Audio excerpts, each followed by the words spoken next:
Hey guys, I wanted to show you how I'm doing my schedule for this spring semester for 2017. I showed you guys my teacher planner in a previous video, and I made this up before the beginning of the year. This is just my catch-all little pocket over there, and this is how it typically sits on my desk.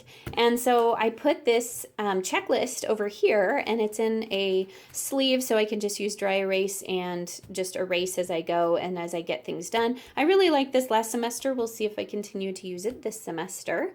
And then this is just things I do every Sunday night before school begins the next day. And then this, I got the idea from Heartful Home. She's here on YouTube and she's also on Instagram, and I saw her post a picture of this on Instagram. And I thought it was such a great idea because it really just kind of has everything at a glance, and it's also for an entire month. And I really like that. And like she had said on her Instagram post, she said it's not only to see where we need to work on things, it's to celebrate what we've done daily for a month, So I thought that was a really great idea. I really like the month at a glance type of thing. Now that I'm schooling 3 elementary age kids, it was a tad overwhelming to have like 3 separate lists for me. So this is how I'm doing it right now. And I wanted to explain a little bit about this over here to you. This first week is kind of our buffer week as we get back into classical conversations. We have our first meeting day this Friday, and our memory work doesn't start until next week. So we don't do any CC memory work this week. And then, so we're kind of using this as like our ease back into school week, I guess you would say. Now, I'm never going to have a day that has everything checked off, and that might bug some people, but I really like to have everything listed out just so it's all in the same place. But I know we're not going to do this each and every day. That's just not, it's just not feasible. So the Bible study I'm still actually kind of working on. I think I have one that I'm going to order. And then these songs and chores, that is going to be upstairs. I have multiplication songs for my 4th grader who is trying to get quicker at his multiplication facts. And then I also have a Books of the Bible song. And those are going to be played upstairs while they do their chores. And each of them have about 2 to 3 chores, depending on how big, the chores are. And then we come downstairs, we do our daily notebooks, and I will show you those in a different video. I will link the video that I've already showed them in. Then we watch CNN student news. We don't do this every day because it can be depressing, but they do a really good job of kind of ending on a good note and kind of making it, good for students to watch.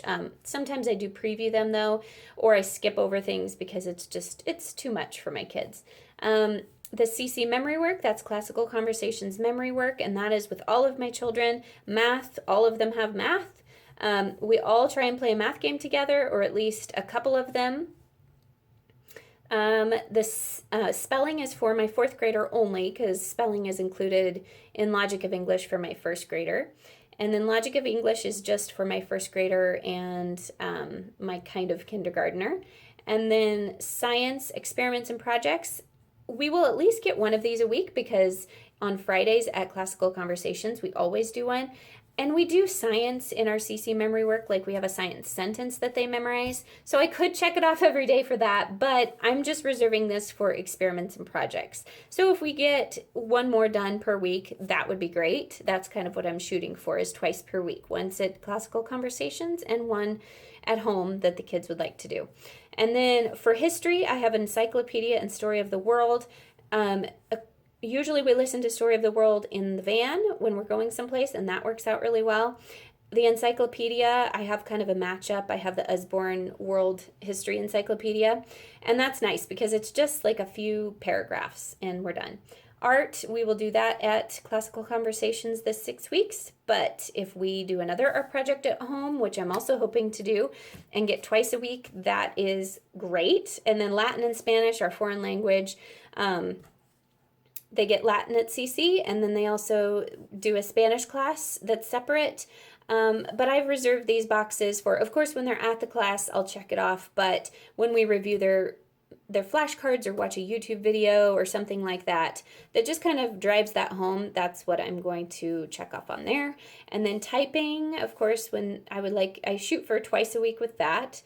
Scratch is a computer programming program, I guess you'd say, for young kids. And so that's just kind of for fun, but we try twice a week for that. Read aloud, I'm trying every day, but as you can see, I'm not off to a stellar start. And then the EEL, IEW, paragraph editing, EEL sentences, and the paper, that is all essentials. That's all through Classical Conversations. I mean, we do that at home. I do that in the afternoons only with my fourth grader. And then each of them have personal reading, and that's just throughout the day, either before bed, during school, after school. As long as they have gotten some reading done, they've completed some reading during the day, I'm going to check off that box. So I might not check it off until the next day and then come back and check it if they've, especially my two older boys, if they have done some reading. And then the Memory Master review is for my fourth grader, but then I have a game here for like their CC memory work for my younger kids. And that is pretty much, I don't do the game every day, but if we do the Memory Master review, usually my other two are around, so they hear some of it, and so it's good review for them. Once they hit a personal reading goal, I figured if we have quite a few checks by the end of the month and we haven't missed too many days, then they get their Book It certificates. And so that's how we're keeping track of it this month.